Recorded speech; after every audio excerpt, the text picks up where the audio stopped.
Scientific Advertising. Chapter 1. How advertising laws are established. The time has come when advertising has in some hands reached the status of a science. It is based on fixed principles and is reasonably exact. The causes and effects have been analyzed until they are well understood. The correct method of procedure have been proved and established. We know what is most effective, and we act on basic law. Advertising, once a gamble, has thus become, under able direction, one of the safest business ventures. Certainly no other enterprise with comparable possibilities need involve so little risk. Therefore, this book deals, not with theories and opinions, but with well-proved principles and facts. It is written as a textbook for students and a safe guide for advertisers. Every statement has been weighed. The book is confined to establish fundamentals. If we enter any realms of uncertainty, we shall carefully denote them. The present status of advertising is due to many reasons. Much national advertising has long been handled by large organizations known as advertising agencies. Some of these agencies, in their hundreds of campaigns, have tested and compared the thousands of plans and ideas. The results have been watched and recorded, so no lessons have been lost. Such agencies employ a high grade of talent. None but able and experienced men can meet the requirements in national advertising. Working in cooperation, learning from each other and from each new undertaking, some of these men develop into masters. Individuals may come and go, but they leave their records and ideas behind them. These become a part of the organization's equipment, and a guide to all who follow. Thus, in the course of decades, such agencies become storehouses of advertising experiences, proved principles, and methods. The larger agencies also come into intimate contact with experts in every department of business. Their clients are usually dominating concerns. So they see the results of countless methods and policies. They become a clearinghouse for everything pertaining to merchandising. Nearly every selling question which arises in business is accurately answered by many experiences. Under these conditions, where they long exist, advertising and merchandising become exact sciences. Every course is charted. The compass of accurate knowledge directs the shortest, safest, cheapest course to any destination. 3. We learn the principles and prove them by repeated tests. This is done through keyed advertising, by traced returns, largely by the use of coupons. We compare one way with many others, backward and forward, and record the results. When one method invariably proves best, that method becomes a fixed principle. Mail order advertising is traced down to the fraction of a penny. The cost per reply and cost per dollar of sale show up with utter exactness. One ad is compared with another, one method with another. Headlines, settings, sizes, arguments and pictures are compared. To reduce the cost of results, even 1% means much in some mail order advertising. So no guesswork is permitted. One must know what is best. Thus mail order advertising first established many of our basic laws. In lines where direct returns are impossible, we compare one town with another. Scores of methods may be compared in this way, measured by cost of sales. But the most common way is by use of the coupon. We offer a sample, a book, a free package, or something to induce direct replies. Thus we learn the amount of action which each ad encumbers. But those figures are not final.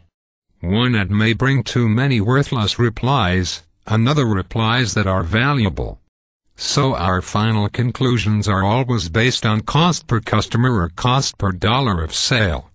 These coupon plans are dealt with further in the chapter on test campaigns. Here we explain only how we employ them to discover advertising principles. In a large ad agency, coupon returns are watched and recorded on hundreds of different lines. In a single line they are sometimes recorded on thousands of separate ads. Thus we test everything pertaining to advertising. We answer nearly every possible question by multitudinous traced returns. Some things we learn in this way apply only to particular lines. But even those supply basic principles for analogous undertakings. Others apply to all lines. They become fundamentals for advertising in general.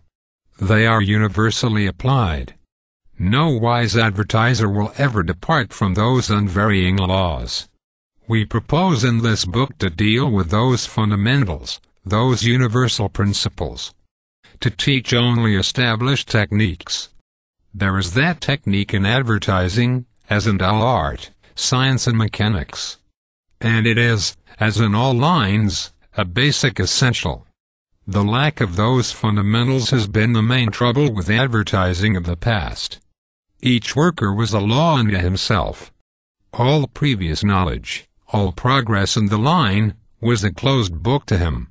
It was like a man trying to build a modern locomotive without first ascertaining what others had done. It was like a Columbus starting out to find an undiscovered land. Men were guided by whims and fancies, vagrant, changing breezes. They rarely arrived at their port. When they did, quite by accident, it was by a long roundabout course. Each early mariner in this sea mapped his own separate course. There were no charts to guide him. Not a lighthouse marked a harbor, not a buoy showed a reef. The wrecks were unrecorded, so countless ventures came to grief on the same wrecks and shoals.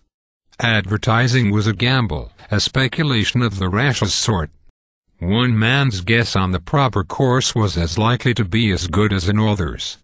There were no safe pilots, because few sailed the same course twice. The condition has been corrected. Now the only uncertainties pertain to people and to products, not to methods. It is hard to measure human idiosyncrasies, the preferences and prejudices, the likes and dislikes that exist. We cannot say that an article will be popular, but we know how to sell it in the most effective way. Ventures may fail, but the failures are not disasters. Losses, when they occur, are but trifling. And the causes are factors which has nothing to do with the advertising. Advertising has flourished under these new conditions. It has multiplied in volume, in prestige and respect. The perils have increased many-fold. Just because the gamble has become a science, the speculation a very conservative business. These facts should be recognized by all. This is no proper field for sophistry or theory, or for any other will-o'-the-wisp. The blind leading the blind is ridiculous. It is pitiful in a field with such vast possibilities. Success is a rarity, a maximum success an impossibility, unless one is guided by laws as immutable as the law of gravitation.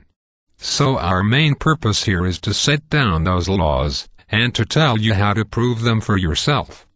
After them come a myriad of variations. No two advertising campaigns are ever conducted on lines that are identical. Individuality is an essential. Imitation is a reproach. But those variable things which depend on ingenuity have no place in a textbook on advertising. This is for groundwork only. Our hope is to foster advertising through a better understanding. To place it on a business basis. To have it recognized as among the safest, surest ventures which lead to large returns. Thousands of conspicuous successes show its possibilities. Their variety points out its almost unlimited scope. Yet thousands who need it, who can never attain their deserts without it, still look upon its accomplishments as somewhat accidental. That was so, but it is not so now. We hope that this book will throw some new lights on the subject.